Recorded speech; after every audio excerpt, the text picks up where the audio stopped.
Welcome to today's explainer. Let's just jump right in, because today we're tackling a totally critical and, honestly, often totally misunderstood university deadline. And this one directly impacts something we all care about: your wallet. You've probably seen this phrase floating around your student portals, your course outlines, maybe buried in some emails. It sounds super bureaucratic, maybe even a little intimidating, but understanding it is absolutely essential. We are, of course, talking about the census date. So what exactly is a census date?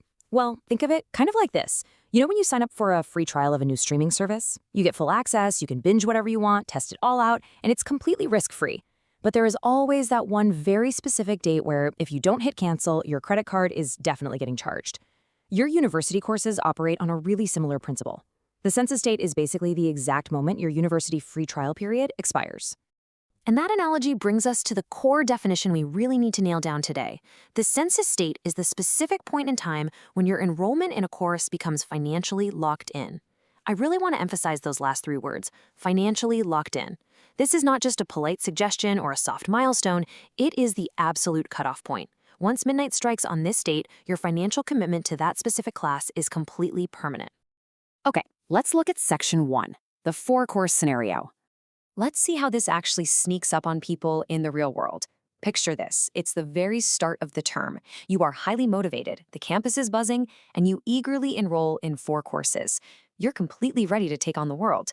But fast forward a few weeks into the term.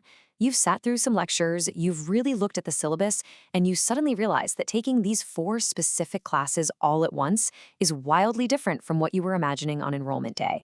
Maybe the reading workload is just way too high. Or perhaps your personal circumstances shifted. Maybe you got a new part-time job and your hours changed.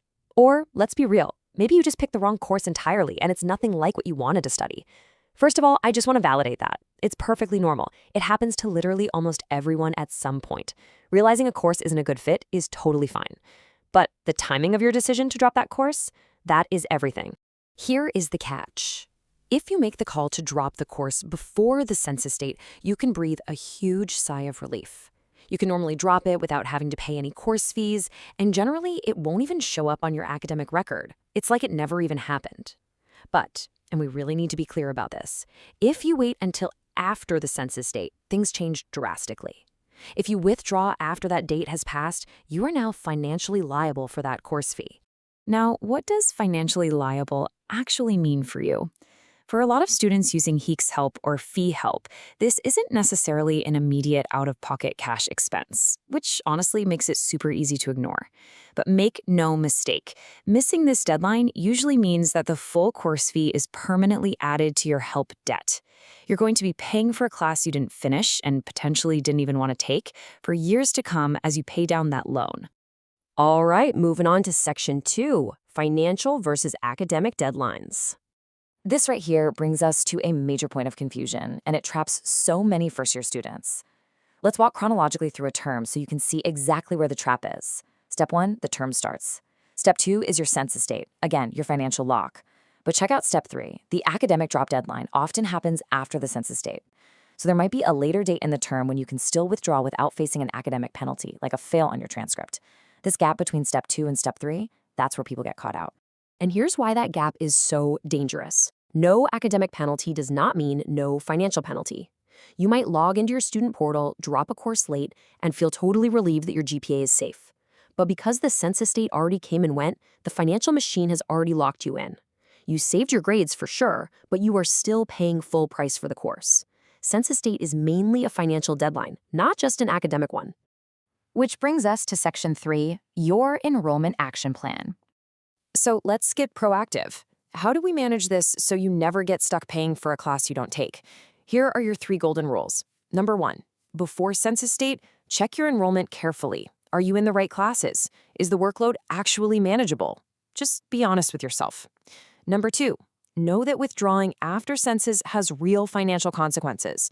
There is no going back on the money. And number 3, which is probably the most important, if you are at all unsure, ask for help early. Don't wait for the deadline to talk to an academic advisor or student services. You also need to know exactly where to find your specific date. You've got to check your actual academic calendar. For example, if you're at UNSW, you should be checking the official UNSW academic calendar and your specific teaching period dates. Why?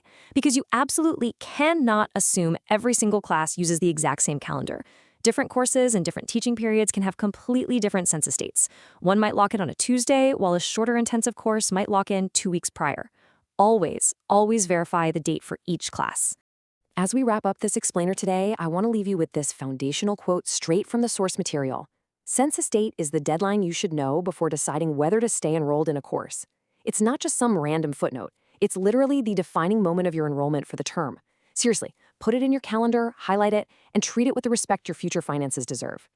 Which leaves me with one final, pretty important question for you right now. Have you checked your university calendar to find your census date today?